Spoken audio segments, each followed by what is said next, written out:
Selamat siang, Pak Dezo. Selamat siang, Andika. Kita sekarang diskusi soal tema, sudah tepatkah Sumbar cara yang dilakukan Sumbar untuk menanggulangi virus corona yang pada hari ini angkanya 15 Mei ini hampir mencapai 400. Gubernur bilang bahwa semakin banyak angka sebenarnya lebih baik karena pengujian yang dilakukan juga masif. Angka kita itu kalau tidak salah 0,22%, lebih tinggi dari angka nasional.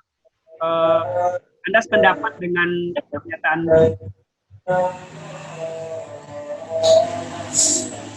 Jadi, Andika, secara normatif sebenarnya apa yang dilakukan Sumatera Barat dalam hal ini menerapkan PSBB untuk penanganan COVID, terutama pencegahan preventif itu sudah tepat secara undang-undang.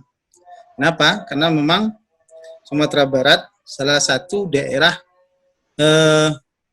atau provinsi di Sumatera Barat yang terjangkit COVID-19 ini. Di mana kita ketahui bahwa di Indonesia posisi Sumatera Barat itu sudah mencapai 10% dari provinsi yang ada. Artinya bisa dikatakan bahwa Sumatera Barat hari ini memang wilayah yang tidak baik untuk kesehatan. Artinya daerah yang tidak cocok, yang tidak layak untuk kesehatan dengan banyaknya jangkitan COVID ini. Dan kemudian secara teori dalam hukum ada ada normatif, kemudian ada empiris. Nah, sekarang persoalannya adalah empirisnya atau hukum pada kenyataannya di tengah masyarakat atau implementasi dari PSBB sendiri di Sumatera Barat. Saya melihat ada banyak keganjilan. Keganjilan ini tidak terlepas dari pelaksanaan PSBB itu sendiri di Sumatera Barat.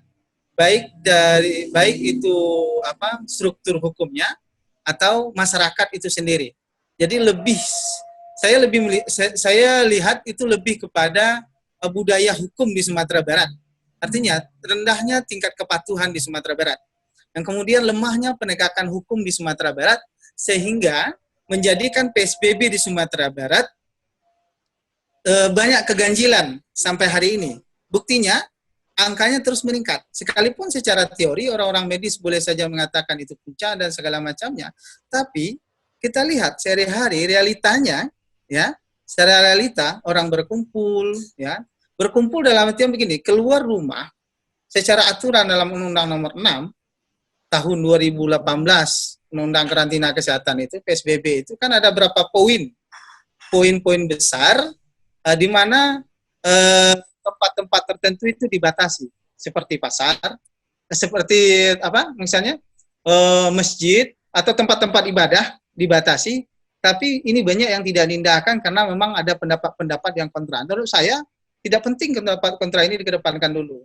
Yang perlu dikedepankan adalah kemaslahatan bersama. Dan kemudian ada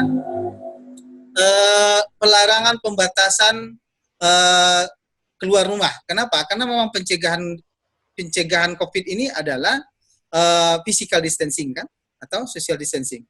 Nah, orang masyarakat banyak mengartikan bahwa ini adalah pelarangan keluar rumah. Sebenarnya begini, melarang itu adalah melarang aktivitas yang tidak penting keluar rumah sehingga COVID berpotensi untuk berkembang biak atau karena ini adalah mungkin menular, ya menular dari manusia ke manusia. Nah, ini yang dicegah, Nah, artinya bukan kegiatan-kegiatan bekerja dan segala macam yang tidak bisa dipindahkan ke rumah itu yang dihentikan sebenarnya, tapi adalah kegiatan-kegiatan yang tidak penting. Ini yang masih belum diindahkan. Kenapa? Karena mungkin penegakan hukum kita lemah. Nah, artinya apakah peningkatan angka ini itu kita melihat dua aspek. Apakah peningkatan angka ini karena banyak dilakukan uji spesimen, itu seperti yang dikatakan oleh gubernur, atau karena memang masyarakat tidak patuh terhadap aturan yang telah dibuat? Secara teori bisa saja yang pertama, tapi secara praktiknya implementasi ini, ya, bagaimana empiris dari sebuah normatif ini juga persoalan. Nah, ini yang bisa melakukannya tentu adalah pihak pemerintahan. Dalam hal ini Gubernur Sumatera Barat, pemerintah daerah, bagaimana memperketat, nah penjagaan-penjagaan itu, kemudian ada sanksi-sanksi hukum terhadap ini, pelanggaran-pelanggaran ini. Apakah pendekatan secara normatif? Kalau memang pendekatannya secara pendekatan secara yang tidak melakukan penindakan itu, apakah itu sudah efektif? Nah, ini yang jadi persoalan. Misalnya begini, ketika kita dari Padang misalnya masuk ke Padang Panjang ada pengawasan, kemudian masuk ke tanah datar, ketatkah pengawasan? Nah, itu persoalannya. Artinya begini, orang-orang yang melintas masuk dan segala macam itu kan kita memang di situ perannya sebenarnya. Dan ini yang masih lemah pengawasan ini saya lihat. Nah, artinya kelemahan ini ada dua, yang saya sebutkan tadi. Pertama, penegakan hukum. Yang kedua, perilaku hukum masyarakat itu sendiri dan juga perilaku hukum penegak hukum itu sendiri. Begitu, Mas Dika. Oke. Kita masuk ke apa? Kami mencatat setidaknya selama masa pemerintah mengumumkan kasus ini pertama kali tanggal 26 Maret, kita mencatat ada 2 kasus yang cukup besar. Yang pertama, ditolaknya pasien di Bukit Tinggi yang mau melahirkan. Yang kedua, bayi yang di Pariaman, yang dirujuk ke rumah sakit, kemudian meninggal. Pertanyaannya adalah, apakah ini sesuatu yang wajar terjadi di era pandemi, atau Anda melihat hal lain? Jadi begini, dalam kondisi normal saya lihat masih ada persoalan-persoalan yang begini, apalagi dalam pandemik ini. Nah, ini persoalan edukasi ke masyarakat, dan kemudian ini adalah persoalan komunikasi. Persoalan komunikasi antara perujuk dengan yang dirujuk. Artinya begini, rumah sakit yang merujuk, nah itu kan harus memastikan tempat yang dirujuknya itu ini rumah sakit penuh atau tidak. Ini kan punya tanggung jawab hukum yang merujuk ini sebenarnya. Nah dia harus memastikan, dia harus menghubungi pihak rumah sakit, ini ada rujukan dan ketika sudah oke, nah baru dirujukkan begitu. Nah, kemudian sampai di rumah sakit itu kayak kasus kemarin itu, yang mungkin saja begini ya, kemudian rumah sakitnya penuh. Nah, itu kan ada beberapa kemungkinan menurut saya, ada beberapa indikator yang mempengaruhinya, ada faktor-faktor yang mempengaruhi kenapa itu terjadi.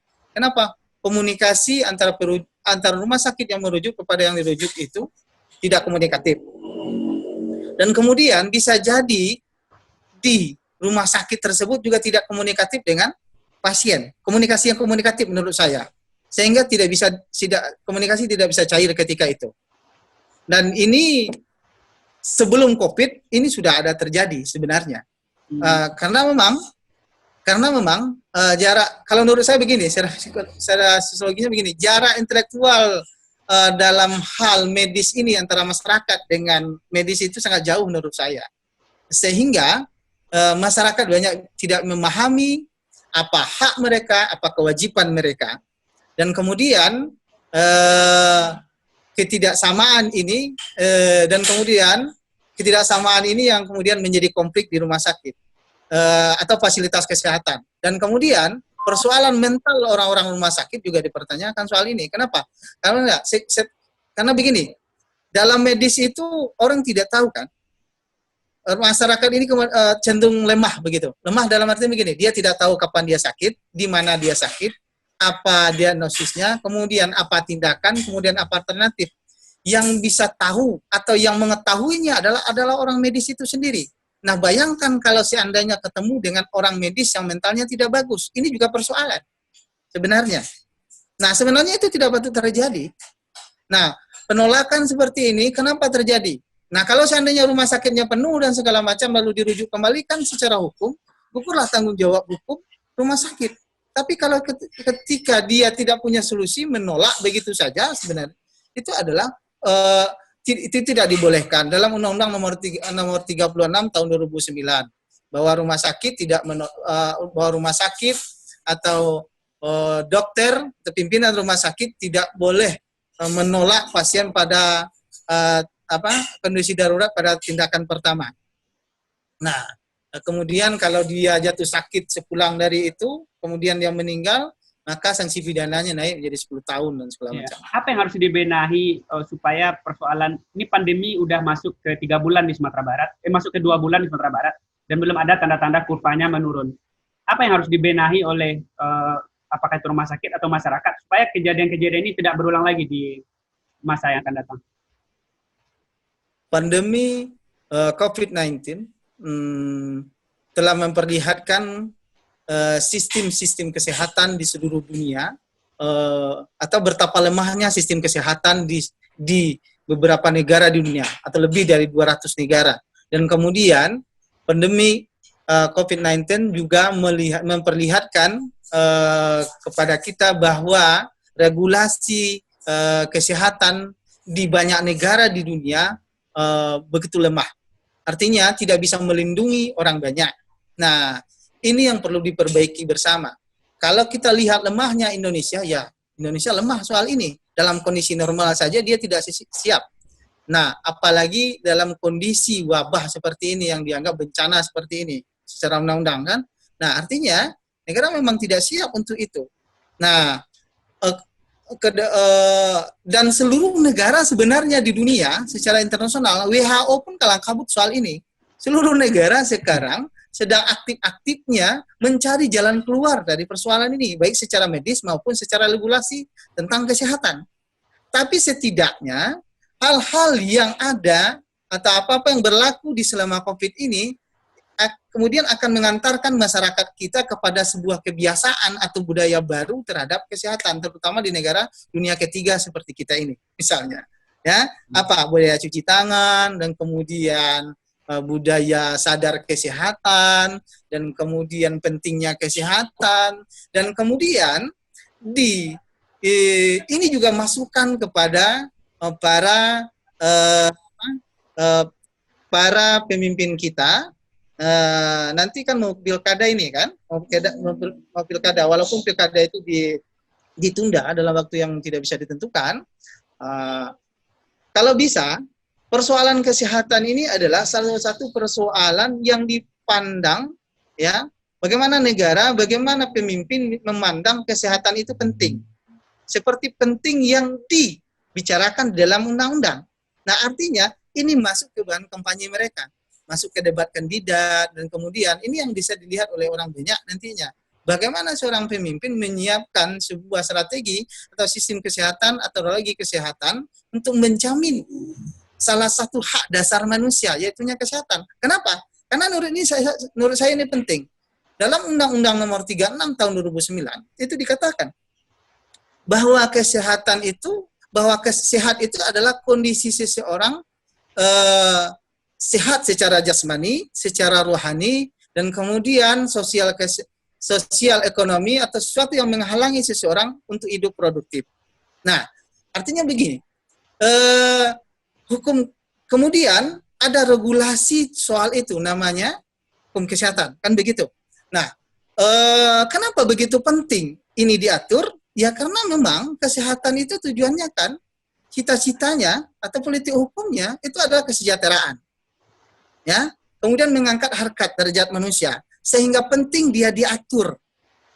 Dan kemudian kesehatan ini adalah salah satu hak dasar manusia yang tidak boleh dikurangi apapun itu, kecuali memang melanggar hak asasi orang lain atau kepentingan umum. Yang jelas kesehatan itu bukan segala-galanya, tapi kalau manusia tidak sehat, mereka bisa apa? Nah, Seseorang ketika dia sakit, dia tidak akan produktif. Saya percaya, kita harus percaya itu, bahwa kalau misalnya seseorang mengalami sakit non bedah misalnya, atau tulang misalnya, penyembuhannya 6 bulan misalnya. Nah, ketika 6 bulan itulah seseorang, selama rentang waktu 6 bulan itulah seseorang tidak bisa produktif. Nah, inilah pentingnya. Nah, hari ini kita lihat, pandemik ini, kita lihat, ini bukan persoalan sektor kesehatan saja, tapi juga sektor ekonomi. Nah, sektor ekonomi. Nah, dan kemudian beberapa sektor lainnya lumpuh. Berarti itulah pentingnya kesehatan. Nah, artinya ini adalah pelajaran berharga bagi pemerintah. Ini harus jadi notis, baik pemerintah maupun masyarakat. Kenapa? Karena undang-undang juga begitu. Ya, tidak mungkin pemerintah saja tanpa dukungan dari masyarakat. Nah, perilaku masyarakat, kemudian penegakan hukum, kemudian keseriusan pemerintah dalam hal ini, mulai dari pemerintah pusat sampai ke kabupaten kota, sampai ke negari atau desa. Nah, kita lihat sekarang ini, siapa yang serius mengurus sebenarnya? Siapa yang serius mengurus ini? Ya, banyak orang, banyak rumah sakit atau banyak pemerintah sekarang mencari pola yang pas ya, bagaimana menangani masalah kesehatan ini. Oke, menarik. Pak Dezo, ini juga terjadi di Sumatera Barat selama pandemi virus corona ini. Ada orang yang menolak untuk dilakukan tes swab. Itu terjadi di Pasaraya misalnya hari Senin kemarin, pedagang di sana menolak untuk melakukan tes swab. Ada beberapa kasus juga yang melarikan diri dari rumah sakit. Nah, menurut Pak Dezo, kenapa ini bisa terjadi?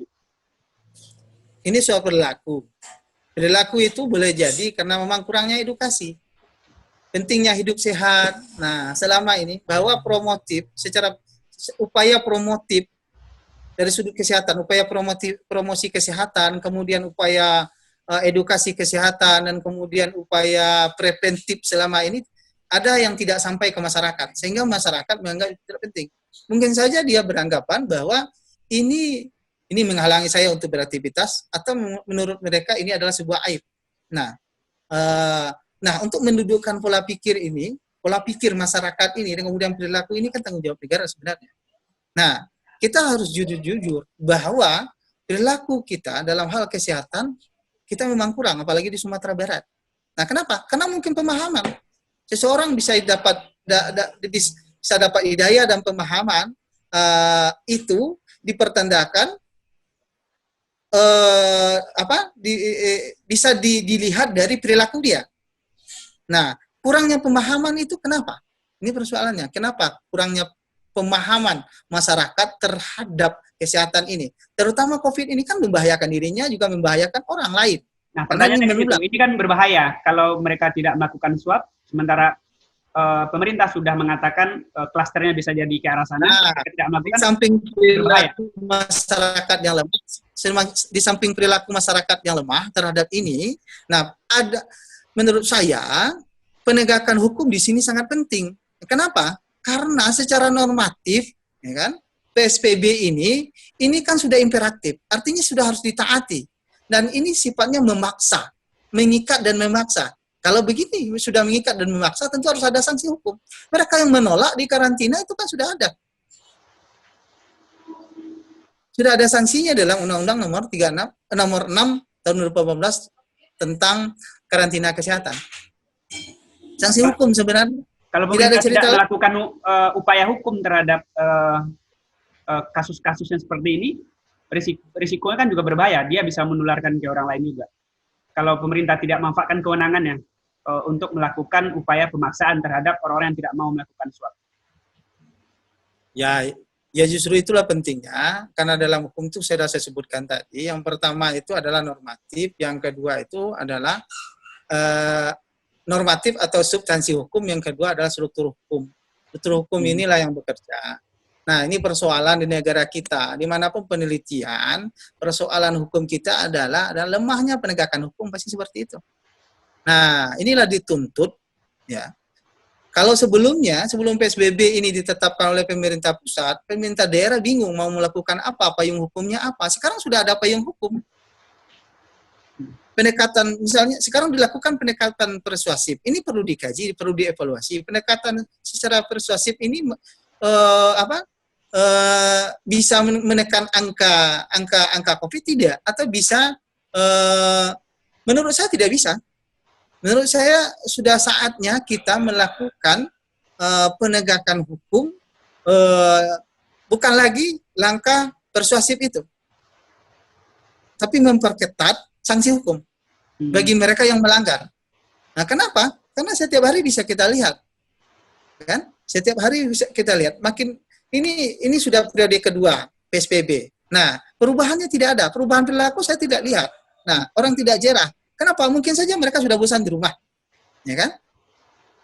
Nah, kalau seperti ini, pemerintah harus melakukan inovasi-inovasi terbaru dalam penanganan COVID ini. Saya juga ingin masuk ke PSBB itu. Ini sudah jilid kedua. Kalau kita rilis ke awal, pertama kali yang PSBB itu diumumkan di awal-awal April. Sementara waktu itu Payakumbuh sudah melakukan lockdown, istilahnya lockdown ya, atau mungkin juga PSBB tanpa ada koordinasi dengan daerah. Dari 19 kabupaten kota, ada 2 waktu itu yang melakukan lockdown atau PSBB, Payakumbuh sama Bukit Tinggi. Sementara belum ada keputusan dari gubernur. Menurut Pak Dezo, apakah di Sumbar ini penanganan wabah COVID ini kita sendiri-sendiri tidak ada koordinasi dengan daerah, dan itu berjalan sampai hari ini, atau kita sudah berada di rel yang benar? Begini, secara umum hierarki perundang-undangan menurut saya dalam hal ini sudah terpenuhi secara umum ya, garis besar sudah terpenuhi. Kenapa? Karena memang pemerintah Sumatera Barat patuh terhadap perintah pusat. Kenapa? Karena memang kewenangan ini adalah secara undang-undang ditentukan oleh pusat. Sekalipun menentukan daerah satu daerah itu zona merah, zona hijau, zona oranye itu adalah daerah setempat atau provinsi dan kabupaten kota. Kenapa? Karena memang mereka lah yang mengerti kondisi daerah mereka. Kemudian mereka mengajukannya ke pusat. Nah, Menteri Kesehatan nanti akan mengeluarkan bahwa dia daerah ini PSBB atau tidak. Nah, itu sudah dilakukan. Cuman dalam implementasinya, kan ada Dasolen dan Dasen itu ya. Dalam implementasinya kadang-kadang ini yang kaku. Kadang-kadang ini yang kaku menurut saya. Orang mencampur adukan antara lockdown dengan PSBB, kemudian karantina wilayah. Ini adalah hal yang berbeda. Itu yang harus dipahami. Dalam Undang-Undang nomor 6 ya tahun 2018 itu sudah ada bahwa kalau karantina wilayah itu berbeda dengan pembatasan sosial berskala besar, di mana pembatasan skala besar ini yang ditutup itu adalah fasilitas pendidikan, fasilitas umum, kemudian tempat ibadah dipindahkan ke rumah, sementara pasar tetap buka. Kenapa pasar tetap buka? Karena pasar itu adalah salah satu garda terdepan juga pasar itu untuk memenuhi kebutuhan pokok kita, dan itu belum mungkin dipindahkan ke rumah kecuali online dan segala macamnya. Tapi kan sudah bisa disiasati. Tapi kalau memang ada pasar tradisional, tetap mengikuti alur-alur protokol kesehatan, jaraknya 1,5 meter, kemudian pakai masker, dan kemudian pergi ke pasar setelah terpenuhi kebutuhan langsung pulang, tidak kemana-mana. Tapi praktiknya masih saja penuh keganjilan. Kenapa? Karena memang kadang-kadang tidak kita lihat ada pihak terkait di sana untuk melakukan penegakan hukum di sana. Kenapa? Karena memang masyarakat butuh itu hari ini. Jepang sekalipun seperti negara Jepang, orang yang sudah patuh perilakunya untuk taat itu sudah bagus menurut saya. Di tempat parkir itu masih ada petugas kan yang menjaga parkiran itu. Ya mungkin saja di garis itu terlampaui banyak sedikit diperbaiki. Nah, apalagi kita kondisi masyarakat kita hari ini, kita tidak memungkiri, kita memang tidak menafikan bahwa masyarakat kita adalah masyarakat yang berbudaya, beragama, tapi kita sudah lihat selama PSBB ini bagaimana repotnya kita, ya kan? Bagaimana iman seseorang diuji, budaya seseorang diuji. Saya percaya bahwa agama, kemudian budaya itu panduan moral, tapi percaya saja menurut saya tidak cukup tanpa penegakan hukum. Dan kemudian instruksi gubernur ke ke wali kota atau bupati yang kemudian otomatis menjadi kepala satgas, ketua satgas itu ya. Kemudian sampai ke bawah itu koordinasinya harus jelas. Nah, seperti misalnya di Kota Padang. Kota Padang itu persoalan KTP ini kan dipersoalkan hari ini. Masuk Kota Padang pakai KTP dari Solo dan segala macamnya, itu jadi ribut. Padahal wali kotanya sudah mengatakan tidak pakai tidak ada seperti itu. Tidak ada aturan seperti itu, tidak ada KTP seperti itu. Pernah diusulkan sebelumnya, tetapi tidak disepakati oleh daerah-daerah tetangga,